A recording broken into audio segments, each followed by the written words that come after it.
In the early hours of the morning, emergency sirens cut through the quiet streets of cities across the world.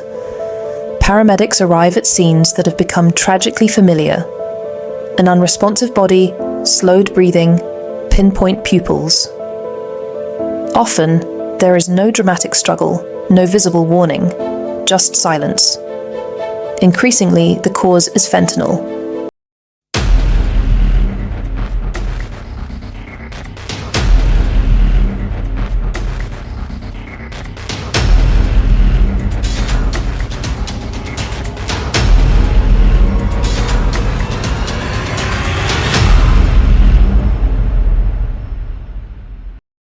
Fentanyl is a synthetic opioid originally developed for medical use.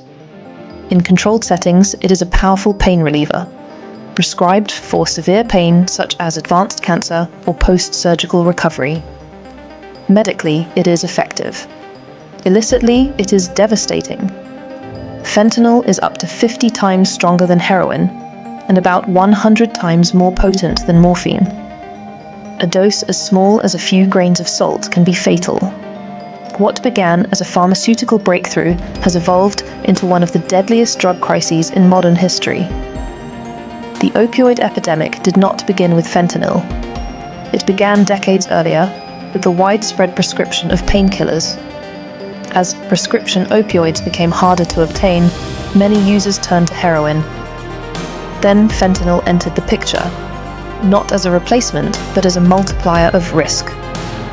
Unlike heroin, fentanyl is cheap to produce, easy to transport, and extremely potent.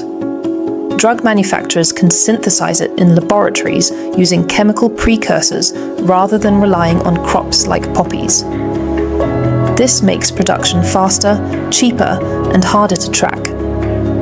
For traffickers, fentanyl represents efficiency and profit. For users, it represents unpredictability and death. One of the most dangerous aspects of fentanyl is that many users do not know they are taking it. It is frequently mixed into heroin, cocaine, methamphetamine, and counterfeit prescription pills designed to look like legitimate medications, such as oxycodone or Xanax. A single batch mixed incorrectly can kill dozens of people. Communities began noticing a shift. Overdoses became more frequent, more sudden, and more deadly. Traditional doses stopped working. Narcan, an overdose reversal drug, had to be administered multiple times. Even experienced users were dying. Public health officials struggled to keep up. Overdose deaths climbed year after year.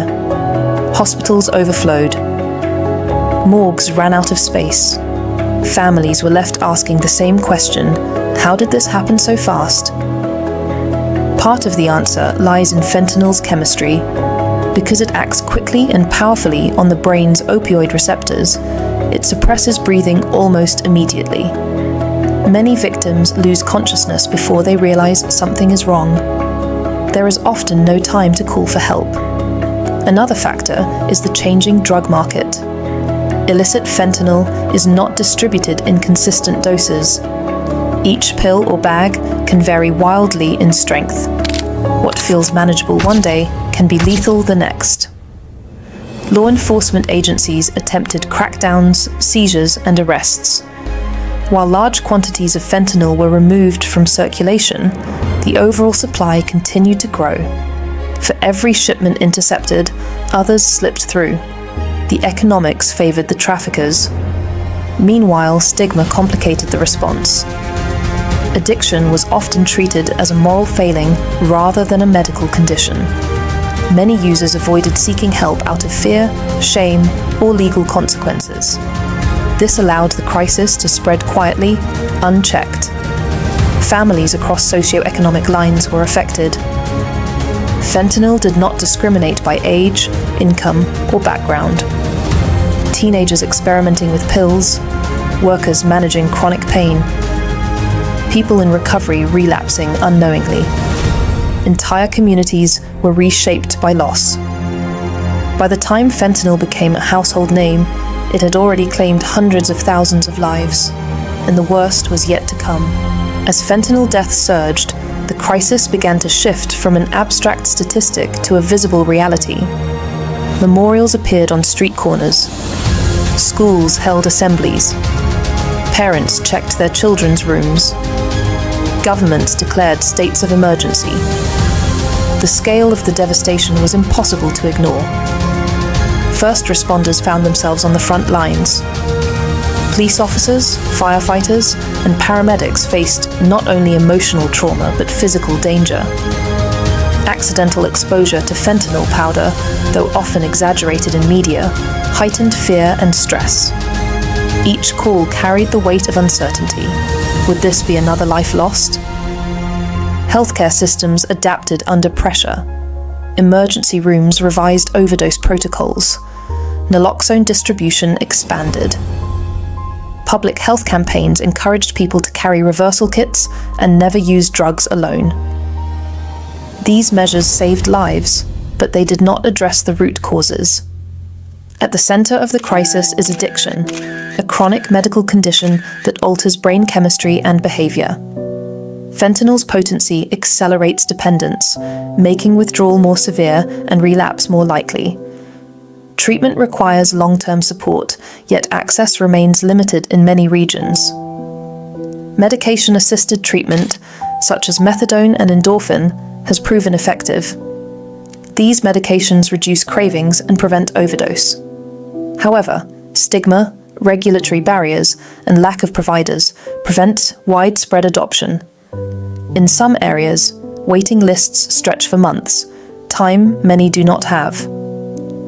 Meanwhile, harm reduction strategies gained traction. Safe consumption education, drug checking tools, and supervised use sites became part of the conversation. Supporters argue these approaches acknowledge reality and keep people alive long enough to seek recovery. Critics argue they enable drug use. The debate remains heated, but evidence consistently shows reduced deaths where harm reduction is implemented.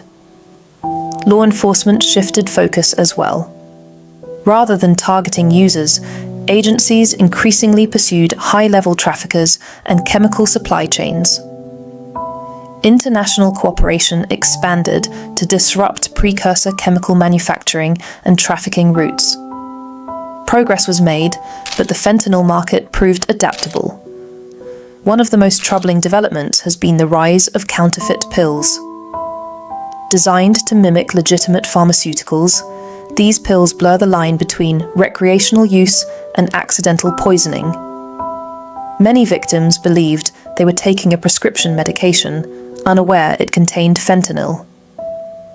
Education became a critical tool. Schools, universities, and community organizations launched awareness campaigns. The message was simple and urgent: one pill can kill. For many families, this message arrived too late. The psychological toll extended beyond users. Parents lived with constant anxiety.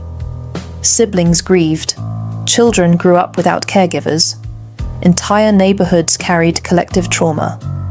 The fentanyl crisis became not only a public health emergency, but a social one.